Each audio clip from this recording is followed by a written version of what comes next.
You're listening to Grassroots, www.innervationstudiosuk.com. Find us on Google, send us an email, send us a question. That's what we're doing today. We're doing Q&A.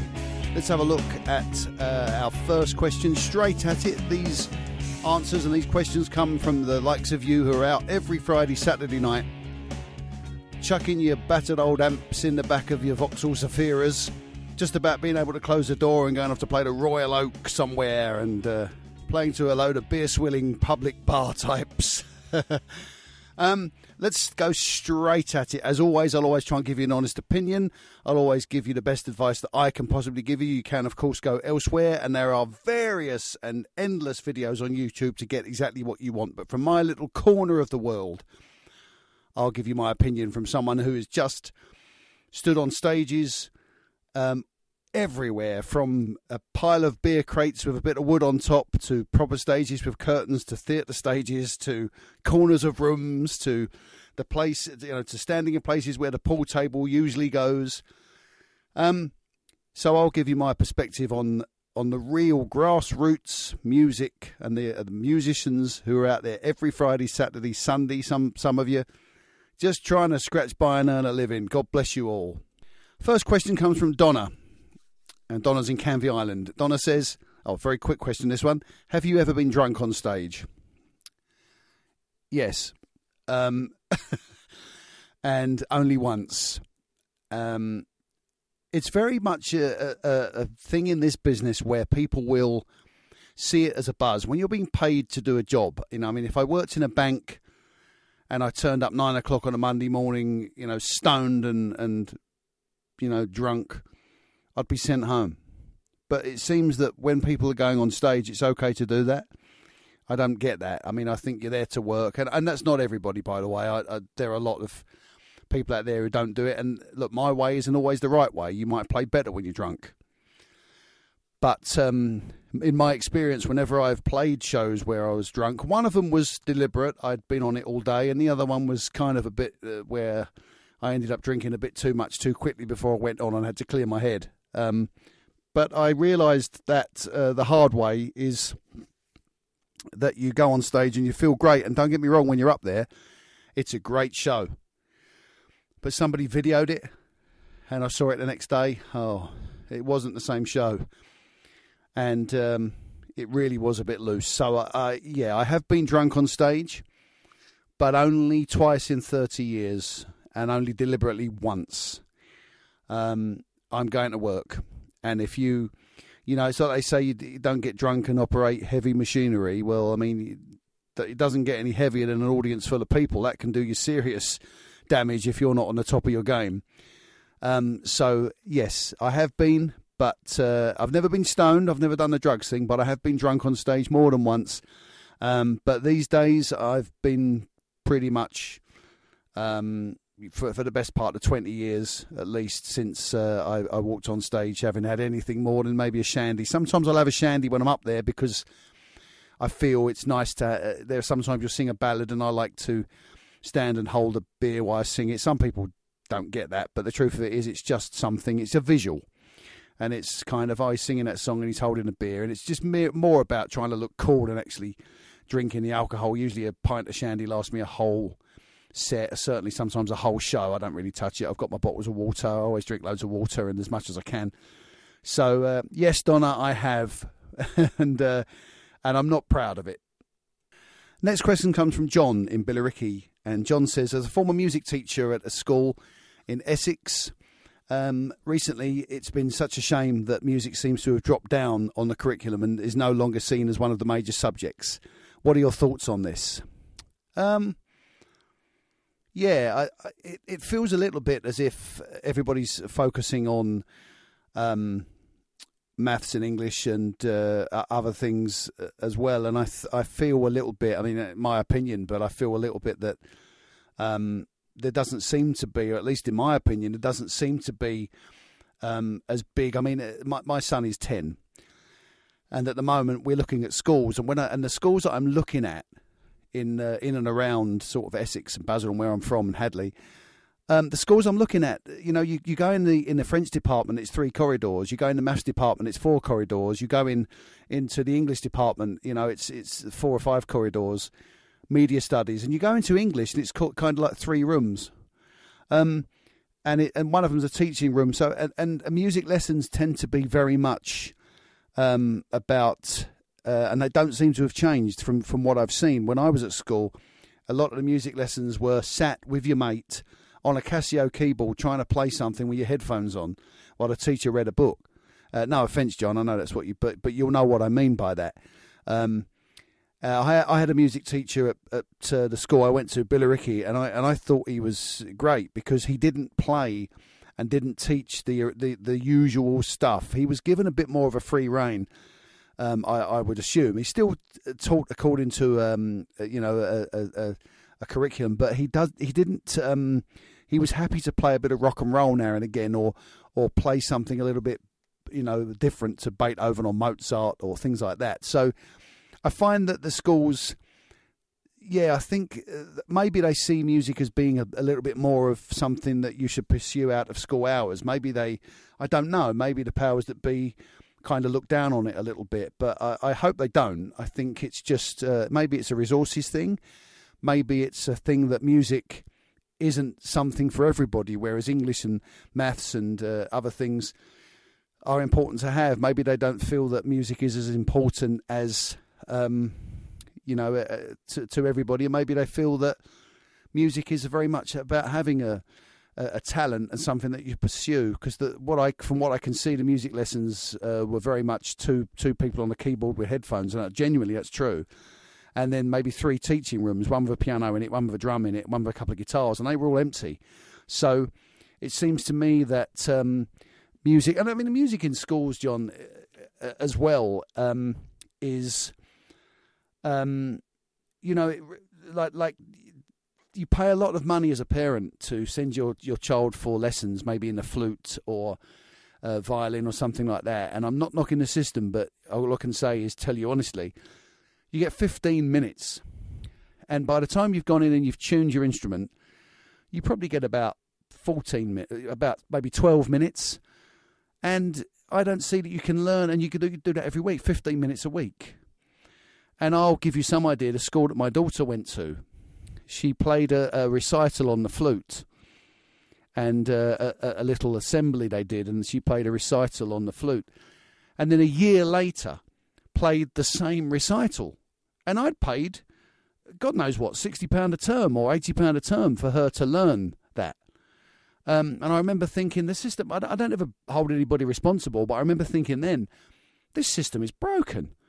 Because nobody's really, nobody seems to be excited about music. It doesn't, although having been shown around a school recently, and the headmaster was so proud of it. He'd show you the AstroTurf outside and how they had 6 rugby pitches and 4 football pitches and all of that. And then he sort of English, and this is our English. We've got this one, and the German, the German area, the German wing, or whatever you want to call it.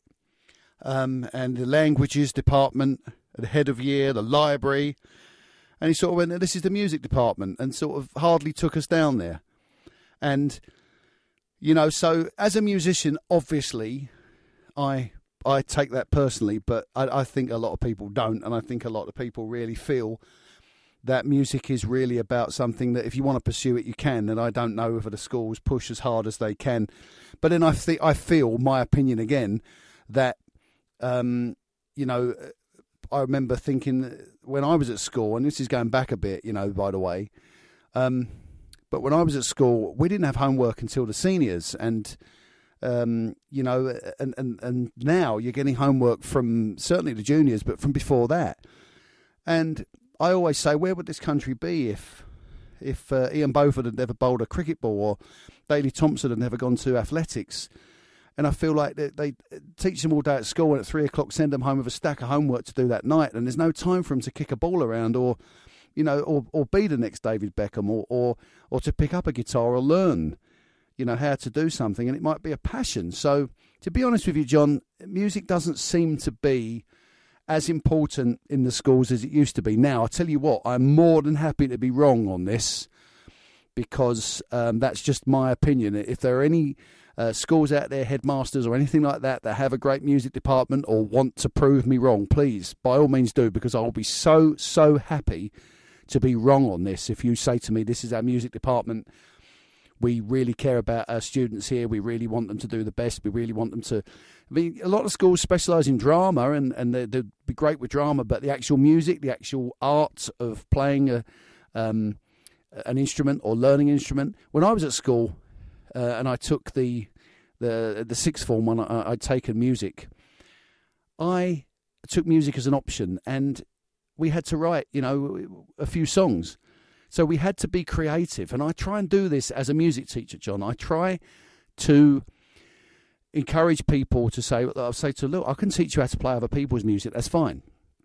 I'm sure Leonardo da Vinci learned how to paint by looking at somebody else's creation, but somewhere along the line he had to take his brushes and create something of his own. And that's what I try and encourage people to do, and people that I've worked with. I always say to them, I've taught you these chords, we've worked on these chords, we've worked on these songs, we can put them now, see if you can be creative, see if you can come up with something yourself.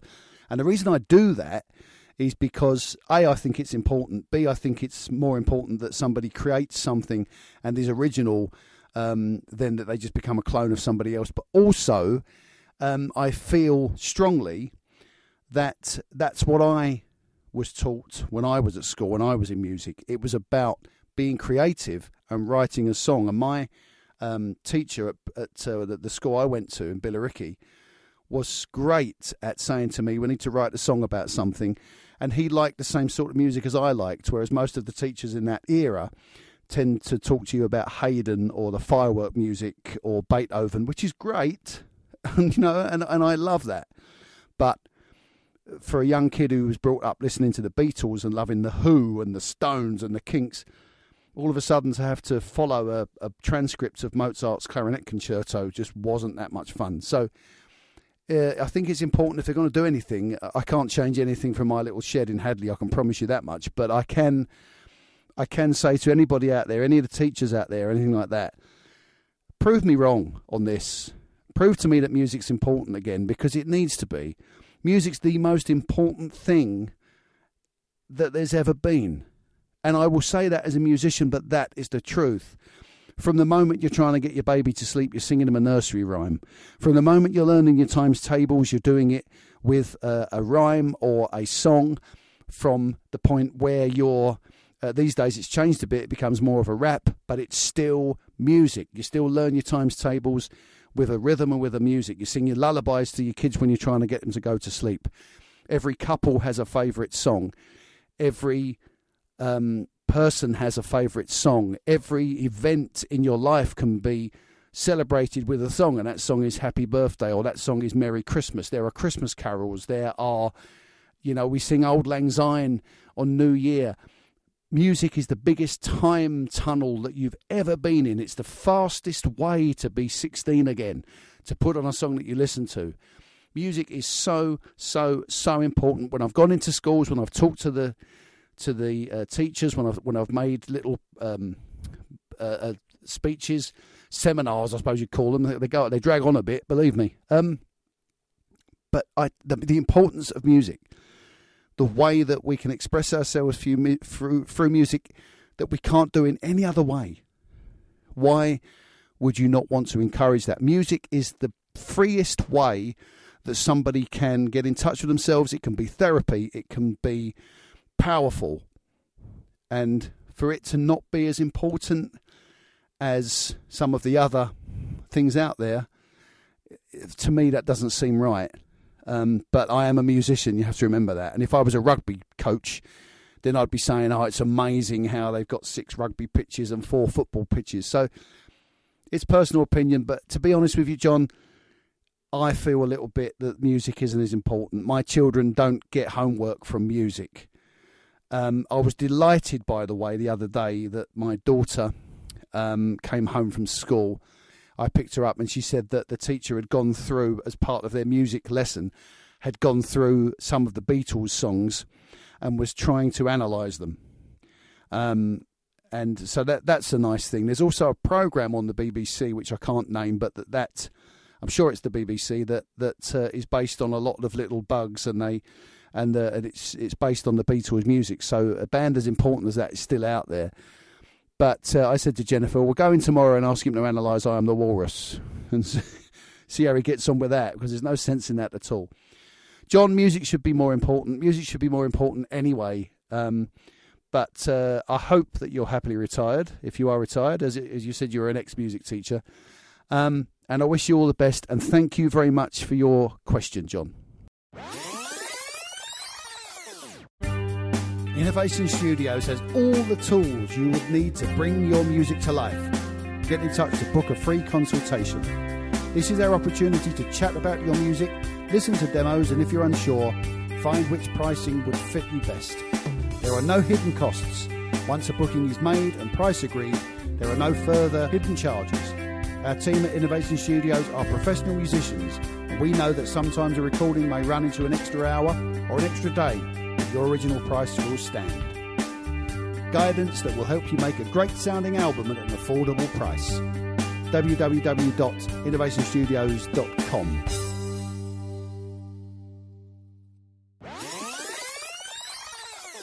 Next question comes from Carl, and Carl is in Hockley. Hi Carl, how you doing? Carl says, what are the benefits to recording live as opposed to tracking each instrument individually? The answer, Carl, is energy, I think. If I had to choose, then I always try to, the recordings I've made where people wanted demos and they were a band, I try to get as much of the drums as I can with the band playing live, because then you get an energy. I use the word spirit a lot because I think it's important to capture the energy and the spirit of a band. And I think if you when you're in a studio and you're tracking everything, I think it's more polished, but I also think it can be more plastic. No band out there will ever want to, if they were given the choice, they would always want to play the song live, I think.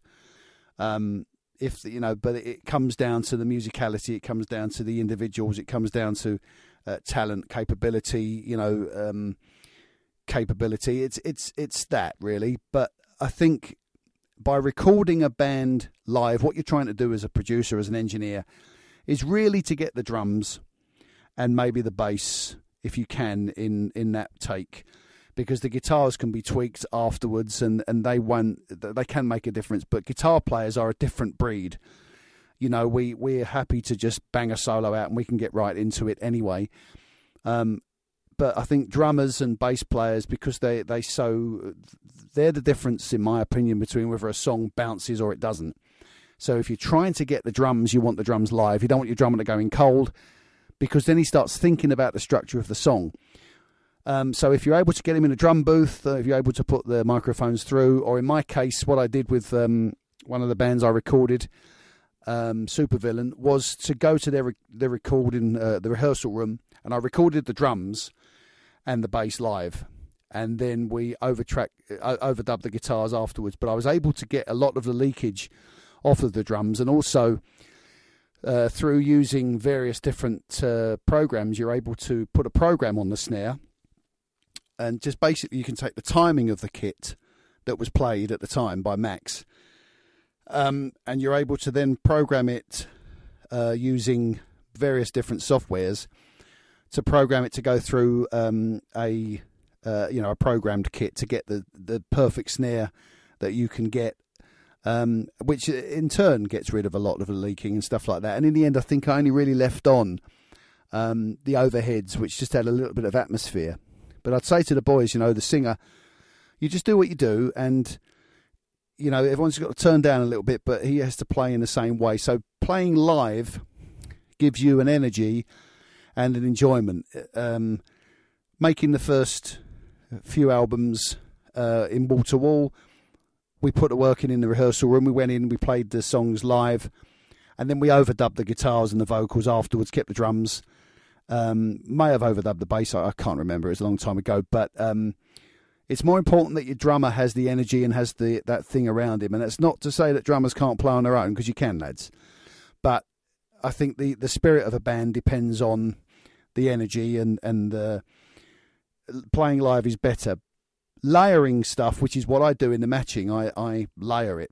I have my drum loops, my drum programs. I put the usually an acoustic guitar on and a guide vocal, and then the bass guitar, and then build it.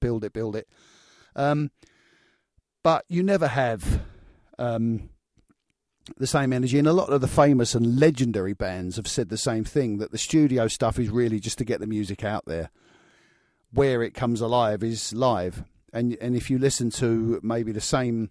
A lot of bands do this. They tend to they release a successful album, and then maybe after a few years they take it and they say, we're playing that album in its entirety live, But if you listen to particularly some of the rock bands, you'll find that when you compare the studio version to the live version, they're two different animals. Usually the live version is faster with adrenaline and everything, but in most cases it's just got a kick to it that the studio version doesn't have. And I think all musicians would always say, you wish that you could record an album live in front of an audience, live in front of a crowd all the time, and it would have that studio quality. You'd want it to go back and and to sound clean and presentable the way it does when it's recorded in a studio. But of course, with all the leaking and all of the crowd sounds and things like stuff like that, you can't do that. So the benefits are that playing live to get the drums really bouncing will make the track sound a lot better in the long run. But layering it will make it sound more polished, but I feel sometimes a little bit more plastic. I can only do the best with the songs that I write. And because I'm me, and it's no big secret that the matching is just me, because I'm just me, I'm playing all the guitars, all the instruments, and sorting the drums out myself. So, there are days when it doesn't happen, and there are days when it does happen. But what you're looking for is the best feeling. To give you an example, I'll give you a very, very quick example. The Beatles, I Saw Her Standing There. For my money, is one of the few songs that I've ever heard that's got a count in. But if you ever listen to that without the count, it doesn't sound the same. It has a real bounce to it, that count, and it has the energy of a live band in the studio banging that song hard. And that is what the essence of recording a band live is about. Twist and Shout is the same. They were great live, they could play, and they were allowed to play. And if you're in a great type band, I believe, well, I'm not sure, that there are quite a few of the legendary heavy metal bands that like to record their stuff in the studio live, played live, as a unit, because they get a better result, and then they overdub the stuff that they don't need. And I would imagine that's probably more common than layering stuff. I think layered stuff tends to be your artists who are under a band name but sort of go out on their own, but they're on their own. So I feel like if you had a choice, you'd always say to the band, play live, and we'll overdub the guitars afterwards. It just needs to get a real solid drum track down that bounces, and hopefully a bass track as well. And then if we can get that, we're in business. So there are arguments for both, but I think most musicians that I've met, and my opinion is, play it live if you're good enough to play it live to get that energy, and then overdub afterwards. So thank you very much for your question, Carl. This question comes from Steve. Steve says, hi, Marcus. Hope you're well over these difficult times. I just wondered how you balanced a mix. So what Steve's referring to is obviously once you come to mixing your recording down, how you would balance it. Best advice I can give you is, first of all, the biggest advice I can give you is that there are no rules, but generally you try and picture the band in front of you and you try and mix them as to where they would stand. So in the case of a four-piece band, maybe with a guitar player at the front and the vocalist at the front, but his amp is over to the left, you'd look at it and you'd go, two guitars, where are the amps? So you go, okay, where the amps are usually is the one guitar amp is over on the left, so I'll mix that into the left speaker. The other amp is over to the right, so I'll mix that into the right speaker. And the bass player is usually by the drummer, maybe just slightly left or slightly right, but just slightly off-centre. Drums, you want kick in the middle, you want snare in the middle, but the tom-toms have to kind of go across the picture. It's always nice if your tom-toms, as your drummer sort of goes dum-dum-dum-dum across the picture, that it goes from left to right in your earphones when you listen to it, or across your car stereo or whatever. So when you're balancing a mix, it's important that you feel like, as a listener, you're sat behind the kit and you're getting those drums from different places. I've tried moving the snare a little bit left, but it doesn't work. Leave it in the middle. Kick drum in the middle. Hi-hat sometimes a little bit to the left. But the most important thing about balancing a mix is that you can sometimes get more from a guitar by turning it up and panning it right over to the right than you can by leaving it in the middle, and because you can get more power from it by making that picture. What you're trying to do is really to create a space for the vocals. So if you're able to move, so let's say you've got two guitars, bass and drums on a track, maybe one overdub lead solo. So let's have a think. Okay, kick drum and snare in the middle, tom-toms across, so maybe rack toms from sort of maybe 30% left, rack tom in the middle, then maybe a floor tom over towards the right there, so that it goes across the picture. And then let's say you've got the bass maybe just slightly 10% to the left, and then you've got your guitars panned right over to the left and right over to the right. All of a sudden you stick the vocal in the middle, you'll find that it has so much space around it. So you can then turn up the instruments around it to get that power. If you listen to a lot of the rock bands, particularly the boogie bands and the rock and roll bands, some of the ones that have schoolboys playing Gibson SGs at the front, you'll often find their stuff is mixed completely and utterly guitar left, guitar right, solo in the middle, guitar solos kick in the middle, because they sometimes overdub a few things so that both guitars are playing the rhythm and make the track more powerful. When you're balancing a mix, it's really, there are things you can do. You can EQ stuff. You can put a bit more top on to bring an instrument out. But in general, in terms of balancing it and where it needs to be, try and keep the vocals in the middle in their own space, and then kind of envelope them with the sound of the rest of the band. I mean, the band I recorded, Supervillain, when I recorded them, I stuck the bass slightly left, and then I double mic'd. It was Jim's guitar, and was able to put it through effectively two different amplifiers, and I had one left and one right. So his guitar kind of enveloped the rest of the band. And although it was only one guitar, it was I was able to get so much on it that it sounded really full. So there are different ways that you can do it, but to be absolutely honest with you, just make the space for the vocal in the middle. That's the most important thing. You don't want everything in the middle. Don't ever put everything in the middle. I know there are some times when it happens, and there are exceptions to the rule.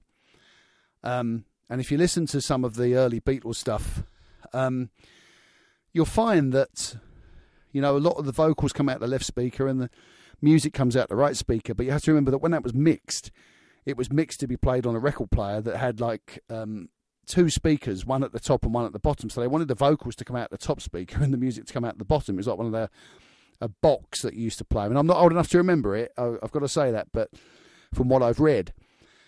So obviously you want the vocal in the middle and then spread the sound out. That's how you get your balance. That's how sometimes, because I feel when things don't cut through, they usually don't cut through because they're not in their own space. It's not a levels thing. You don't want to be turning up everything louder than everything else in order to get heard. Balancing a mix is sometimes picturing the band in front of you and saying, where does everybody, not necessarily where do they stand, but where is their amp? Okay, so he's got an amp there, he's got an amp there. Singer in the middle, of course, at the front, that's where they always are. Guitar one side, other guitar the other side. So spread the sound out, and that's the most important thing you can do. Other thing as well is balancing a mix is really about, can you hear everything all the time? Acoustic guitars, sometimes I always feel that, different for rock music, but for some music, driving sort of rock music or Britpop and things like that, an acoustic guitar can add so much percussively, probably every bit as much as a tambourine or anything like that. So put that in there somewhere and just mix it in the background, just blend it back a bit. You know. I think on one of my last Q&As, I demonstrated about an acoustic guitar with a lighter plectrum, so you're able to use that rhythm thing. So go for that. But to be honest with you, balancing a mix is more about creating space. It's not necessarily about everything louder than everything else. And I hope that answers your question. Thanks very much.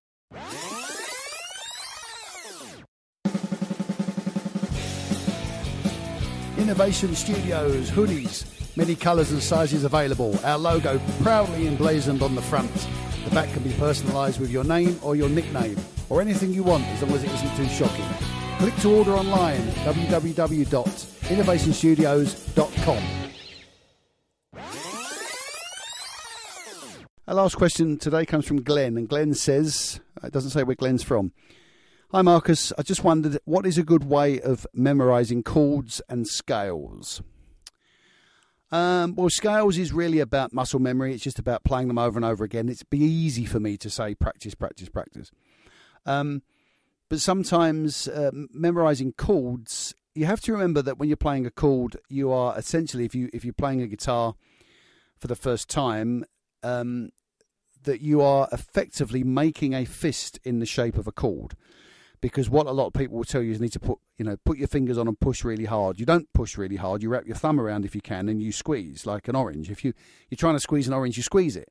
You don't put it on a table and push it down. You don't want getting juice out of it. So that's the first thing to remember. The other thing about memorising chords is you have to understand how they look.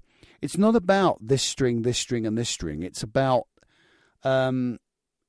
how it looks, a visual thing. And what I try and do sometimes when I'm working with students, beginner students, is that I'll say to them now and again, just when you get home, take a picture of your hand playing that chord. And maybe if let's say you've got 6 chords that that you're working on, take a picture of them and then print them off and lay them out in front and see if you can play snap, but don't write on the back what they are. And when you turn them over, you've got the visual, you've got a picture of your hand playing that chord. And then you've looked at, oh, that's a C, I know that's a C. And you get used to how it looks. If you look down, for the guitar players amongst you, if you look down and you're playing a C, it looks a little bit like a flight of stairs, like steps. A D looks a little bit like a triangle. So you look at it and you think, okay, how does it look when I play it? That's a good way of memorising it. But really it's a kind, you play it and play it and play it. And you're trying to always glue the fingers together at the point where they need to be. When you put it on, you have a look. And I've talked about this before. There are people I've worked with. It's like an invisible glue where you glue the knuckle together. There's a point at which if you always glue it in the same place, when it goes on, it will be on the right string. And I know, that sounds strange, but it's true. There's a lot of truth in that. And so I encourage that. But really, it's just having fun. You kind of print off the chords of you playing them, lay them out, try and play snap. That one, no, that's not that. That's a D. Can you remember where it is? That works well with kids. It's a good bit of fun for them to work out the chords. Best way. The other thing as well is I like to put a stopwatch on and to do one strum maybe on an E minor, one strum on an E, one strum on an A minor, one strum on a C, and you bang, bang, bang, bang, and try and put a stopwatch on. And all you'll add is one strum on each, and then you change. And what you're trying to do, what I try and do, is 4 chords in 5 seconds. So you're trying to play E minor, E, A minor, and C in 5 seconds. And let's say on top of that you've got an A and a D. So you've got 6 chords. And then, so you get 4 chords in 5 seconds. So you start with E minor, E, A minor, C, and you're trying to get under 5 seconds. Then you're trying to get under 4, and you're trying to do it as fast as you can. Because what that's doing is it's making the hand instinctively try and go to the chord. And you don't have time to think. And the most important thing about music is we don't think about it, we just do. And we're trying to get an E minor, E, we add the finger on, we move it down for an A minor, we move the finger up for a C, bang. We're trying to get that. Once we've got that in 5 seconds, we then reverse it. We start with the C, we move back for the A minor, we move back for the E, we take the finger off for E minor. Bang, bang, bang, bang, trying to get that in less than 5. Then we might do it in a different order. I might go A minor, C, E minor, E. And then I might bring the A in. I might say, okay, this time we're going to do E minor, A, C. So all the chords that you have, you create these little games that you can play around playing those chords. That's the best way of memorizing them, is to play around with them. And sometimes it's not a case, never think of a chord of being, it's that string, it's that finger, it's that finger. It has to go on as a shape. If I say to you, make a fist, you make a fist. If I say to you, point your first finger, you point your first finger. If I say to you, give me a thumbs up, you give me a thumbs up. You don't even think about it. And what you're doing is by doing that is effectively, you're only doing what you do when you play guitar. You're just moulding your hand into the shape that it needs to be to put the thumbs up, to point with the finger, to put your middle finger up sometimes. We all have days like that. But to make a fist, and what you're doing is you're making a fist in the shape of that chord. And that's how you memorize it. You memorize how the hand and what the shape is. You don't think about it as that one, and that one. You don't put a chord on in steps. Oh, see, it's that one, then that one, then that one. Because if you do it like that, it will take a long time to get out of the habit. Now, when you first do it, of course you're going to do it. If you're still doing it after 6 weeks, think about it. The shape that you are making is more important than whether or not the note buzzes when you first start. It's going to buzz, all right? Because your fingers are like Play-Doh, and the tips of a guitarist's fingers are tough. Because that's what we do. It's like a ballet dancer's toes. It's tough. And you make the shape of the chord. You don't think about it as being 3 separate strings or 4 separate strings that you're playing. And that's the best advice I can give you. When you get into bar chords, again, you just make the shape. So the best way of memorizing chords and the best way of memorizing scales is to practice, but also to not look and think about what you're doing. Let the muscle memory take over. Let the hand find its way and take the mind out of it a little bit. That's my advice. Do it, do it, do it, do it. But, most of all, just enjoy doing it. Find different ways of playing, but it has to mean something. If you're going to do it, it has to mean something. If you're going to put the chords on, take a picture, lay it in front of you, play a game. If you've got a couple of kids that you're teaching, they can play a game, play the snap game. Well, turn that one over, that's a C. Now, remember that the top right one was a C, so we turn that over, and you get used to seeing the shape. And then you start watching the TV, and you get used to seeing the shape when somebody else plays it. And I've had people say to me, I was watching, it used to be Top of the Pops, it's not now, but I was watching the TV, and I noticed that he was playing a C, and he was playing a G like I do. Yeah, and he will play it like you do, because everybody plays a C and the G pretty much the same way.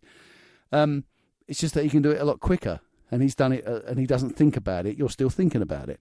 So memorize it, but most importantly, with any instrument, and I don't just appeal to guitar players, anybody out there, whatever you do, try and do it without looking, and try and do it without thinking. And you're improving when you're halfway through a strum pattern and someone asks you what you want for dinner, and you say, I don't know, fish fingers, whatever, and you haven't stopped playing. The muscle memory has taken over. All right? Let the muscle memory take over. It's not the worst thing in the world. It's great fun. That's it from me for another week. A pleasure as always. Thank you so much for your questions. I hope that my answers came across okay, and I don't come across being too egotistical. But I love what I do, and I love to share what I do, and I'm passionate about what I do, and I don't think there's anything wrong with that. God bless you. Stay safe over this difficult time, and I'll be back next week for some more Q&A. But until then, yours in music.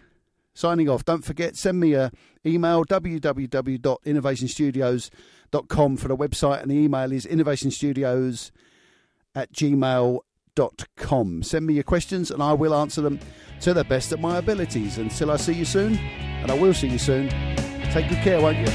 Bye-bye for now.